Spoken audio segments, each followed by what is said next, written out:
क्या रीजन हो सकता है? ना उधर से कोई दुश्मनी है, ना कभी कोई बात नहीं हुआ, कभी कोई झगड़ा नहीं हुआ, कोई बातचीत नहीं हुआ। बीजेपी कर रहा है इसलिए मार रहा है लोग।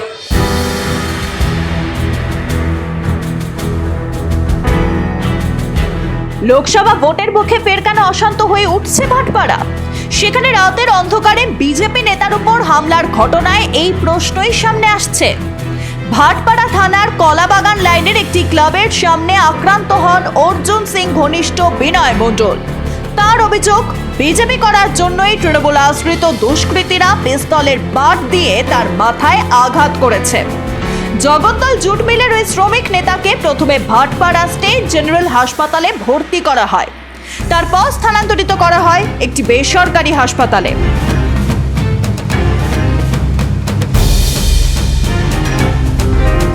बीजेपी करता है, हमारा दोस्त तो टीएमसी करता है, पार्टी अपना जगह है, लेकिन हमको मारा किस लिए है? हम तो उसके साथ कोई दुश्मनी नहीं है, कोई झगड़ा नहीं, उसको कभी गाली नहीं दिया है, कभी तुतु में नहीं हुआ है, कभी किसी प्रकार का रास्ता में कभी हाय हेलो भी नहीं हुआ है, कभी कुछ नहीं हुआ है। जिसने मारा है वो कौन पार्टी करता है? वो कोई पार्टी है कि नहीं है, लेकिन डिसोशलिस्ट है। अगर हमको पिस्टल से मारा है तो डिसोशलिस्ट है वो।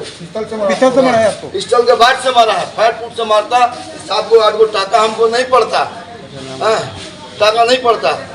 हम उसके बाद अर्जुन एक तो बेचारा घायल लड़का सोनू, वो अगर हमको नहीं बचाता, वो बीच में आकर हमको बहुत सेव किया। कौन सोनू? सोनू बताओ, बाका मारो सोनू हमको सोने बोले, नहीं कहाँ का होगा बताओ उसको।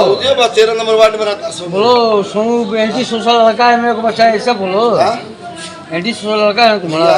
हमारा बयान मत दिया भाई, ऐसे काहे बोलो तो? पिस्तौल बाटे कौन मारा है? पिस्तौल बाटे कौन मारा है? हमको टिप्पू मारा पिस्तौल से। हाँ, পুলিশের সামনেই এ ধরনের হামলার ঘটনার তীব্র নিন্দা করেছেন ব্যারাকপুর কেন্দ্রের বিজেপি প্রার্থী অর্জুন সিং। তার মতে, প্রশাসনের মদতেই ভাটপাড়ায় এই পরিস্থিতি তৈরি করেছে তৃণমূল কংগ্রেস। পুলিশের সামনে মেরেছে, ভাটপাড়া থানার পিসি পার্টি আইসি সামনে মেরেছে, পুলিশ নিয়ে গিয়ে মেরেছে ওরা। হ্যাঁ হ্যাঁ, ফটো তোল। এটা আমাদের দেশেরই জিনিস, আমাদের দেশের লোকেরা বানিয়েছে, আর আমাদের ভোটের তৈরি এই বন্দে ভারত।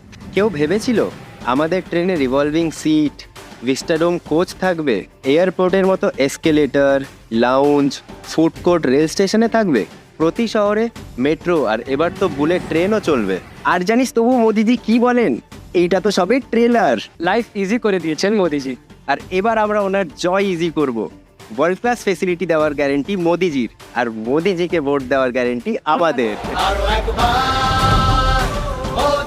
পদ্মফুল চিহ্নে ভোট দিন, বিজেপিকে জয়ী করুন। বিনয় মণ্ডলে লেগেছে, ওর ভাই হাত ফেটে গেছে। বিনয় মণ্ডলকে ওর বাড়ি থেকে রিকভারি করে নিয়ে এসেছি, হসপিটালে পাঠিয়েছি।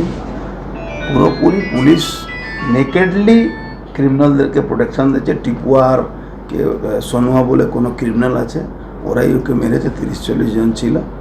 একটা আতঙ্কের বাতাবরণ সৃষ্টি হয়েছে। বাড়িতে গিয়েছিলাম, নিয়ে এসে হসপিটালে ভর্তি করে। আমরা জানি পুলিশ কোনো অ্যাকশন নেবে না, এখন আমাদের নিজে লড়াই জন্য প্রস্তুত হতে হবে, কিছু করার নেই। বিজেপি করছে তার সেটাই একটা সূত্রপাত, আর কি সূত্রপাত? কোনো সূত্রপাত নেই। যে মেরেছে একটা অ্যাবসোলুট ক্রিমিনাল, এনডিপিএস খাওয়া আসামি, ডাকাতি মার্ডার কেসের আসামি, একটা বিনয় মণ্ডল পলিটিক্যাল ঘরে ছেলে। ওর বাবা বাসদেব মণ্ডল সিপিএমের বড় নেতা ছিলেন, ওর এক ভাই আছে এখনও সিপিএম, রঞ্জিত মণ্ডল সিপিএমের বড় নেতা আছে। ও বিনয় মণ্ডল বিজেপি করে। মিলে একটা প্রভাব আছে, প্রভাব আছে। কিভাবে মোকাবিলা করবেন? কিভাবে ভোটের মধ্যে মোকাবিলা যেভাবে যে প্রশ্নটা রেখেছে সেই প্রশ্ন জবাব দিয়ে মোকাবিলা করতে হবে। আমরা জানি পুলিশ কিছু মদত করবে না, পুলিশ কোনো ইলেকশন কমিশনে কোনো মদত পাচ্ছি না আমরা। পুলিশের উপরে কোনো অঙ্কুশ রাখতে পারছে না ইলেকশন কমিশন, তাই জন্য নিজে প্রস্তুত থাকতে হবে। বিজেপির অভিযোগ, ব্যারাকপুরে হার নিশ্চিত বুঝে দুষ্কৃতীদের সামনে আনতে চাইছে শাসক দল। এর মধ্যেই এলাকার বর্ষিয়ান কংগ্রেস ও সিপিএম নেতাদের সঙ্গে গিয়ে দেখা করেছেন অর্জুন সিং। তৃণমূল বিরোধী সমস্ত শক্তি পাশে দাঁড়াচ্ছে তার। বিজেপির জয় নিশ্চিত বুঝেই সন্ত্রাসের পরিবেশ সৃষ্টি করতে চাইছে শাসক দল। চেষ্টা চলছে মানুষের মনে ভয় ধরানোর।